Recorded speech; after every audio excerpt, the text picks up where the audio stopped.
فاسألوا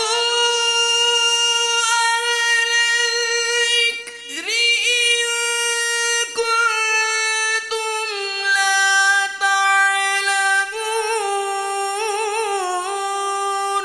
تو اے لوگو علم والوں سے پوچھو اگر تمہیں علم نہ ہو۔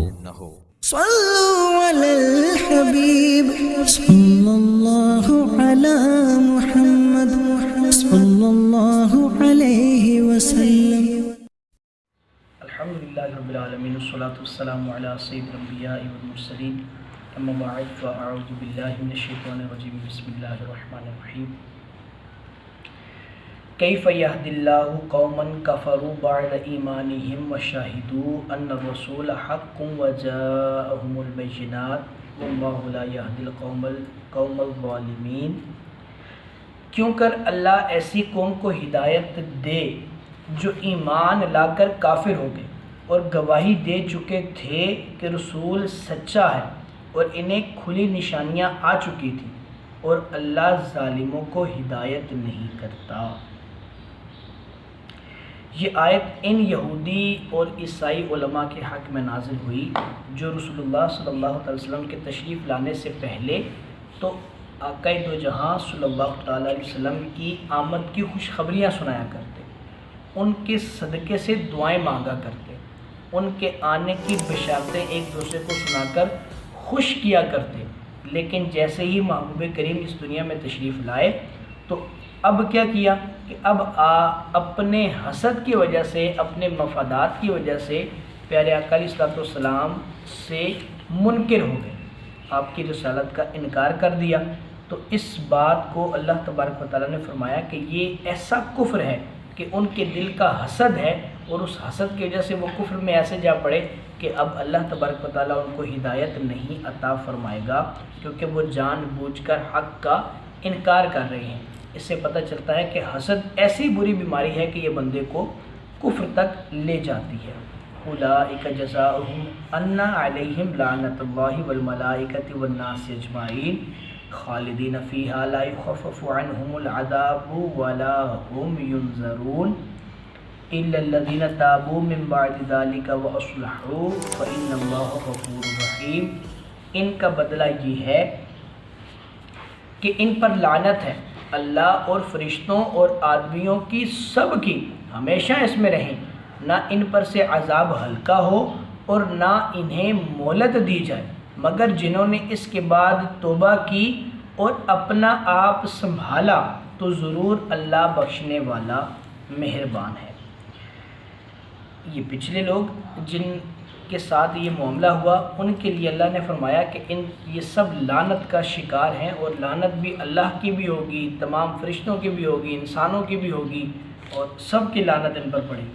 اور پھر اللہ تبارک و تعالیٰ نے ارشاد فرمایا کہ اگر جو توبہ کر لیں، حارث بن سوید یہ ایک انصاری صحابی تھے، پہلے ایمان لایا پھر کسی وجہ سے کفر میں جا پڑے، اور کفر میں جانے کے بعد ان کو ندامت ہوئی، پھر اپنی قوم کے ذریعے انہوں نے پیارے آقا علیہ السلام سے پتہ کروایا کہ کیا میں واپس اسلام کی طرف آ سکتا ہوں۔ محبوب کریم علیہ السلام نے اجازت عطا فرمائی، تو یہ پھر ندامت کے ساتھ مدینے میں حاضر ہوئے، پیارے آقا علیہ السلام کے مبارک ہاتھ پر توبہ کی، تو رسول اللہ صلی اللہ علیہ وسلم نے ان کی توبہ کو قبول فرما لیا۔ اور اس سے یہ بات پتہ چلتی ہے کہ گناہ جیسا بھی ہو اس کی توبہ قبول ہے، حتیٰ کہ کوئی شخص مرتد ہو جائے تو حاکم اسلام اس کی بھی توبہ کو قبول کرنے کا اختیار رکھتا ہے۔ ان الذین کفروا بعد ایمانہم ثم ازدادوا کفرا لن تقبل توبتہم واولئک هم الضالون۔ بے شک وہ جو ایمان لا کر کافر ہوئے پھر اور کفر میں بڑھے، ان کی توبہ ہرگز قبول نہ ہوگی اور وہی بہکے ہوئے میں ہیں۔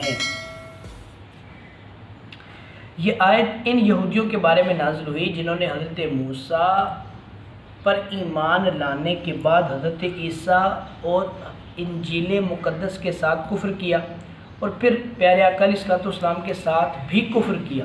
یوں وہ کفر میں بڑھتے چلے گئے، تو اللہ نے فرمایا کہ ایسے لوگ جو کفر میں یوں بڑھ جائیں ان کی توبہ قبول نہیں ہوتی، اور ایک یہ قول ہے کہ یہود و نصارہ کے وہ علماء جو پیارے آقا علیہ الصلوۃ والسلام کے زمانے میں موجود تھے، انہوں نے اپنے حسد کی وجہ سے آپ پر ایمان نہ لایا، اور ایمان نہ لانے میں انہوں نے بہت زیادہ شدت اختیار کی اور بڑی شدت کے ساتھ اپنے قرب و جوار والے لوگوں کو روکا بھی۔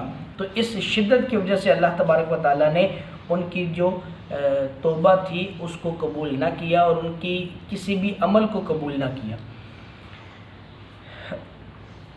اس سے ایک بات یہ بھی پتہ چلتی ہے کہ ایمان اور کفر میں کمی زیادتی بھی ہوتی ہے، یعنی کوئی جو ہے وہ کم ایمان والا بھی ہوتا ہے، کوئی زیادہ ایمان والا بھی ہوتا ہے، کہ جس کو اس مضمون کو اللہ تبارک و تعالیٰ نے جا بجا قرآن شریف میں بیان بھی فرمایا۔ اسی طرح جو کفر والے ہیں ان کے کفر میں بھی بعض جگہ کمی ہوتی ہے، بعض جگہ زیادتی ہوتی ہے، کہ بعض کم کفر والے ہیں، بعض زیادہ کفر والے ہیں۔ اللہ تبارک و تعالیٰ ہم کو ان تمام لوگوں سے بچ کر رہنے کی توفیق عطا فرمائے۔ ان الذين كفروا وماتوا وهم كفار فلن يقبل من احدهم ملء الارض ذهبا ولو افتدى به اولئك لهم عذاب الیم وما لهم من ناصرین۔ وہ جو کافر ہوئے اور کافر ہی مرے، ان میں کسی سے زمین بھر سونا ہرگز قبول نہ کیا جائے گا، اگرچہ اپنی خلاصی کو دے، ان کے لیے دردناک عذاب ہے اور ان کا کوئی مددگار نہیں۔ آخرت کی جو نجات ہے اس کا دار و مدار آخری سانسوں پر ہے، یعنی آخری سانسوں میں جو شخص مومن رہا وہ بخشا جائے گا، اور آخری سانسوں میں کوئی شخص اگر کفر پر مرا تو پھر وہ کبھی بھی اس کی بخشش نہ ہوگی۔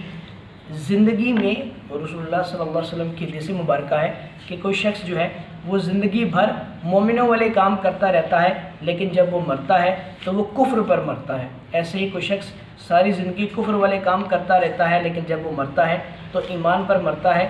یعنی آخری سانسوں کا اعتبار ہے، جو ہماری حالت ہے وہ ایمان والی ہونی چاہیے۔ اگر ہم حالت ایمان پر فوت نہ ہوئے تو پھر جو ہے وہ بہت ہی سخت معاملہ ہوگا۔ اسی لیے صالحین جو ہیں، اولیاء کرام جو ہیں، جو نیک حضرات ہیں، وہ اپنے ایمان کی بڑی فکر کیا کرتے تھے اور ایمان کے لیے دعائیں کیا کرتے تھے کہ اللہ ہمارا آخری وقت میں ایمان سلامت رہے۔ حضرت سفیان ثوری کے پاس حضرت یوسف بن اسبات ایک دفعہ آئے۔ حضرت یوسف نے دیکھا کہ حضرت سفیان بڑے رو رہے تھے، بہت زیادہ رو رہے تھے۔ پوچھا کیا آپ اپنے گناہوں کے خوف کی وجہ سے رو رہے ہیں؟ تو حضرت سفیان نے ایک تنکا اٹھایا اور فرمایا کہ یہ جو گناہ ہے یہ تو اللہ کی رحمت کے سامنے ایک تنکے کی حیثیت رکھتے ہیں، لیکن میں رو رہا ہوں اپنے آخری وقت میں ایمان کے سلب ہو جانے کے خوف کی وجہ سے۔ تو اس لیے ہمارے بزرگان دین جو ہے وہ آخری وقت میں ایمان کے لیے بڑی دعائیں کیا کرتے تھے۔ ہمیں بھی چاہیے کہ ہم اپنے ایمان کی فکر کریں اور اس کے لیے دعائیں مانگیں کہ اللہ ہمیں آخری وقت میں ایمان کی دولت سے لازمی سرفراز فرمائے۔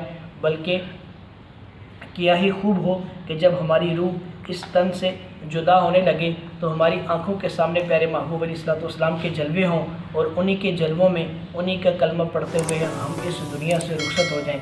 اعلیٰ حضرت نے کیا ہی خوبصورت بات لکھی ہے، فکر معاش بد بلا ہولے معاد جا گزاں، لاکھوں بلا میں پھنسنے کو روح بدن میں آئی کیوں۔